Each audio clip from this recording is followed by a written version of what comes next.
నీకు ఒక shocking information గురించి చెప్తా, చాలా జాగ్రత్తగా విను. ఎందుకంటే ఈ మధ్య సోషల్ మీడియాలో బాగా వైరల్ అవుతున్న న్యూస్ గురించి నాకు ఇప్పుడే తెలిసింది.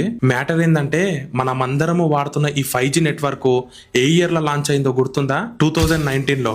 ఆ ఇయర్ ని నువ్వు ఎప్పటికీ మర్చిపోవు. ఎందుకంటే అదే ఇయర్ లో కరోనా అనే ఒక పాండమిక్ వైరస్ వచ్చి ఆల్మోస్ట్ 1,50,00,000 మందిని చంపేసింది. అంతేకాదు ఈ 4G నెట్వర్క్ ఏ ఇయర్ లో లాంచ్ అయిందో గుర్తుందా? 2009 లో.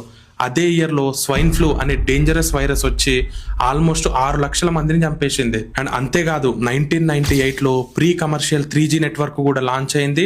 అండ్ అదే ఇయర్ లో ఇన్ఫ్లుయెన్సా వైరస్ వచ్చి చాలా మందిని ఇబ్బంది పెట్టింది. అండ్ అంతటితో అయిపోలేదు. 1991 లో 2G నెట్వర్క్ లాంచ్ అయింది. అండ్ అదే ఇయర్ లో ఇన్ఫ్లుయెన్సా ఏ వైరస్ కూడా బాగా ఇబ్బంది పెట్టి ఆల్మోస్ట్ 5,00,000 మందిని కూడా చంపేసింది. అండ్ ఫైనల్లీ 1979 లో 1G నెట్వర్క్ లాంచ్ అయింది. అండ్ అదే ఇయర్ రష్యన్ ఫ్లూ అనే వైరస్ వచ్చి ఆల్మోస్ట్ 7,00,000 మందిని చంపేసింది. దీన్ని బట్టి చూస్తే నెట్వర్క్ చేంజ్ అవుతున్న ప్రతిసారి పాండమిక్ వైరస్ కూడా వస్తుంది.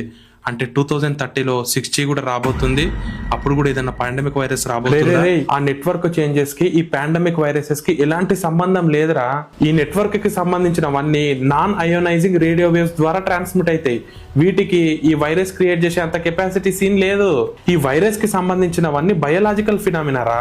సో అర్థమైంది అనుకుంటా, ఈ నెట్వర్క్ కి వైరస్ కి ఎలాంటి సంబంధం లేదు. ఇదంతా జస్ట్ కోఇన్సిడెంట్ మాత్రమే. అవునా?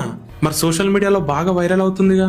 కాదురా, నీకు ఎన్నిసార్లు చెప్పినా సోషల్ మీడియాలో వచ్చే ప్రతిదీ గుడ్డిగా నమ్మకరా. నీకు ఏదైనా డౌట్ ఉంటే ఒకసారి క్రాస్ వెరిఫై చేసుకోమని చెప్పినా కదా, మళ్ళీ అది గుడ్డిగా ఎట్లా నమ్ముతావు నువ్వు? మరి 2030లో కూడా ఇలాంటి పాండమిక్ వైరస్ ఇంకొకటి వస్తే